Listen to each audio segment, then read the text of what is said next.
Hello friends, digital classes bye Anjali में आपका स्वागत है। आज मैं इस टॉपिक के माध्यम से आपको बताना चाहूँगी कि कोई भी टॉपिक जो आपको ऑन द स्पॉट मिलता है, आप उसमें बच्चों को कैसे पढ़ा सकते हैं। जैसे आप देख सकते हैं कि ये जो मेरे पास एक पेज है, इसमें संचार के माध्यमों के बारे में पढ़ाया गया है। सबसे पहले जान लेते हैं संचार क्या होता है। संचार को इंग्लिश में कम्युनिकेशन कहते हैं, ठीक है। इसके थ्रू क्या करते हैं हम, अपने विचारों को, अपने भावों को एक माध्यम से दूसरे माध्यम तक पहुंचाते हैं, ठीक है। अब उस विचारों को, ठीक है, उन भावों को पहुंचाने के लिए हम जिन साधनों का प्रयोग करते हैं उन्हें संचार के माध्यम कहते हैं, ठीक है। यहाँ पे आप देख सकते हैं।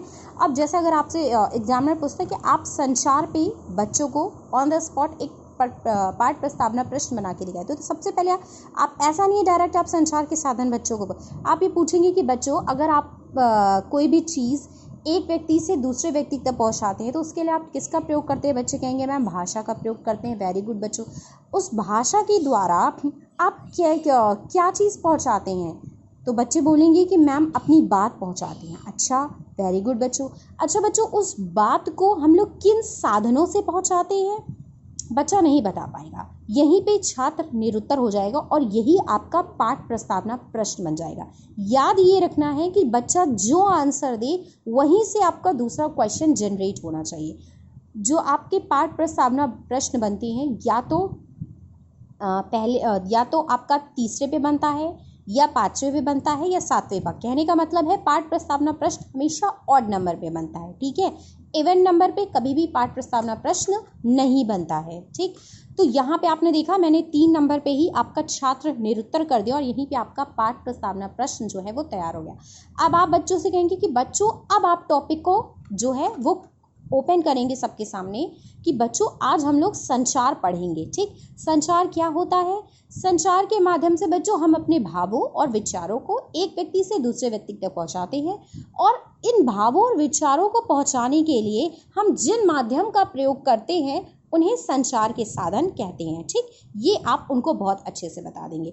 अब जैसा कि फिर आप चाहे अपने फ़ोन के थ्रू, चाहे आप ब्लैक बोर्ड पे वहाँ पे ड्रॉ करके बच्चों को बताएंगे कि संचार के साधन क्या क्या होते हैं, ठीक। संचार के साधन क्या क्या होते हैं। फिर आप उनसे पूछेंगे कि वो खुद ही थोड़ा थोड़ा बताएंगे कि अच्छा बच्चों, आप आजकल अगर आपकी कोई दीदी या भैया जो दूर रहते हैं, अगर आपको उनका हाल चाल लेना होता है तो आप कैसे लेते हैं, वो खुद ही बोलेंगे मैम फ़ोन के थ्रू लेते हैं। अच्छा, वेरी गुड, ठीक है। और अगर हमें आजकल आपने देखा है ना, आमने सामने बैठ के बात करते हैं। एक मान लीजिए आप यहाँ हैं, आपके कोई पापा कहीं दूर रहते हैं और आप उनसे अगर बात करते हैं तो कैसे करते हैं। बच्चे आजकल इतने तेज़ हो गए, प्राइमरी के भी बताएंगे मैम लैपटॉप के थ्रू, मैम कंप्यूटर के थ्रू। तो बस फिर ऐसे आपको उनको लेके चलना है कि फ़ोन से आप लोग बात करते हैं, और आप लोग टैबलेट से बात करते हैं, आप लोग कंप्यूटर से बात करते हैं, ठीक है।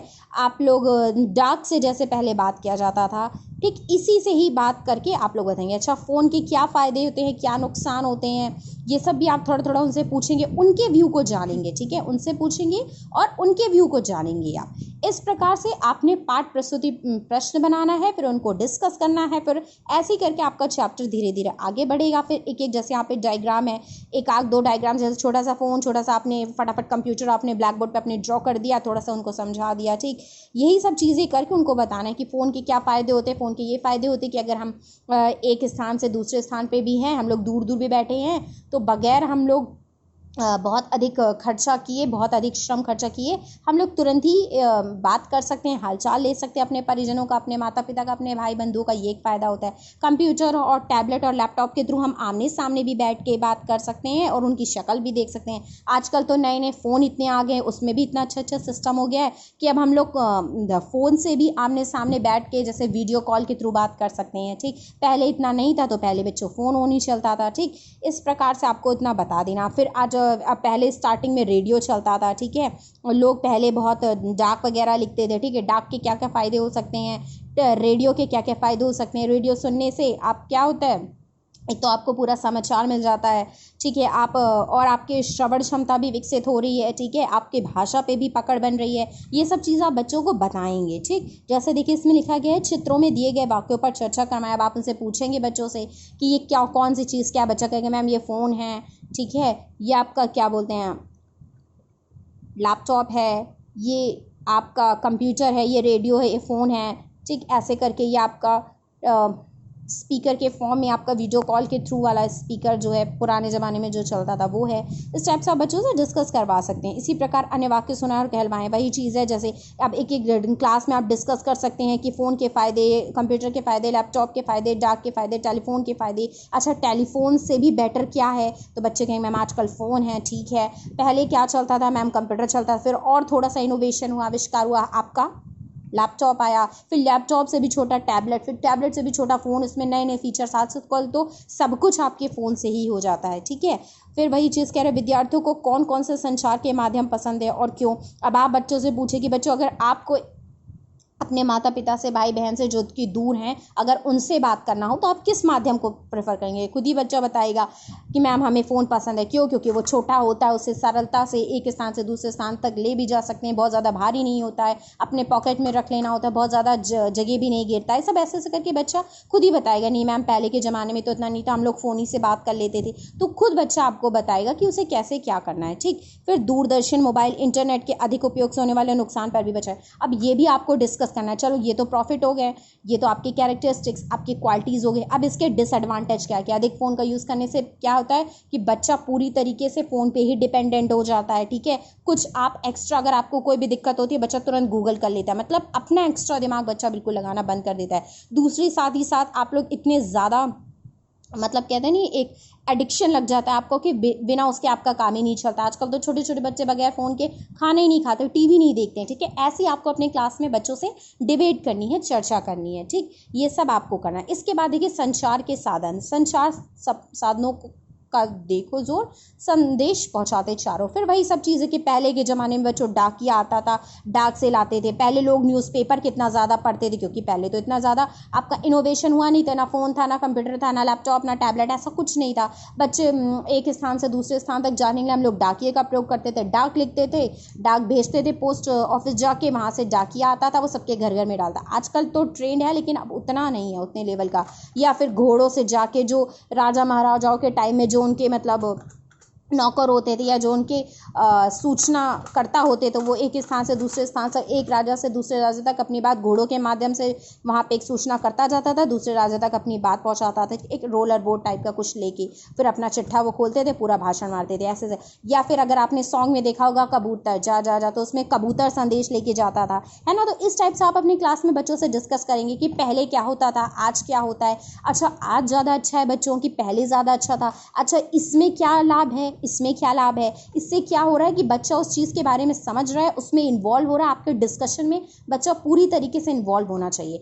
क्यों? क्योंकि एनसीएफ का जो 5 उद्देश्य है कि ज्ञान को वास्तविक जीवन से जोड़ना, कोई भी चीज़ बच्चों को रटवाना नहीं, कंठ नहीं करवाना। एजुकेशन चाइल्ड सेंट्रलाइज्ड होनी चाहिए, मतलब कि शिक्षक केंद्रित ना होकर छात्र केंद्रित होनी चाहिए। फिर चौथा है कि जो भी आपका सिलेबस हो, जो कि टीचिंग लर्निंग मटेरियल, वो आपका फ्लेक्सिबल होना चाहिए।